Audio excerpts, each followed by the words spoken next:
Bil si organizator včerajšnje modne revije Fashion, kakšni so bili občutki? Pred dogodkom samim seveda totalna živčnost, zato ker ne veš, kaj bo šlo prav, kaj bo šlo narobe, ker smo prvič organizirali modno revijo.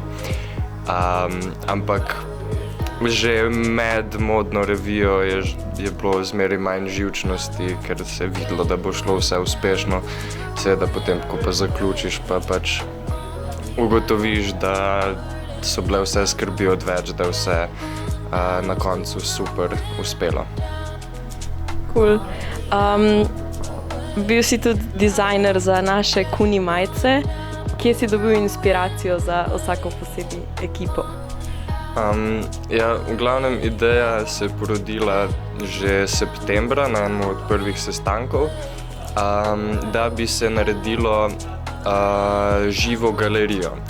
Zdaj, ta ideja se je potem razvila v dve smeri. Ena je bila ta živa galerija, kjer smo imeli tetoviranje pred MC placom, druga se je pa razvila v to, da bi lahko že sama ekipa z majicami lahko bila na nek način galerija, in se potem razvilo v to, da se je ekipo razdelilo na 6 sklopov in naredilo 6 grafik majic. Na kak način pa po tvojem mnenju vpliva moda na današnjo družbo? Meni se zdi, da sta dva načina najbolj taka vredna izpostaviti. Eno je ta mogoče bolj družbeni aspekt, kjer je moda postala zelo velik del naše kulture, od tega, kako se nekdo oblači. Ne samo, da se pokaže, nekoga družbeni status finančno, ampak da se že skozi sam način oblačenja pokažejo neki interesi.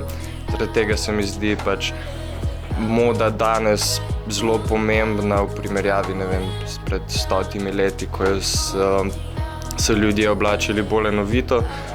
Drug del je pa seveda ta vpliv, ki ga ima moda na okolje, ki je pa slabši, ker spet s tem, ko se moda zmeraj hitreje in zmeraj več razvija, je potem s tem tudi zmeraj več odpadkov, kolekcije se menjajo.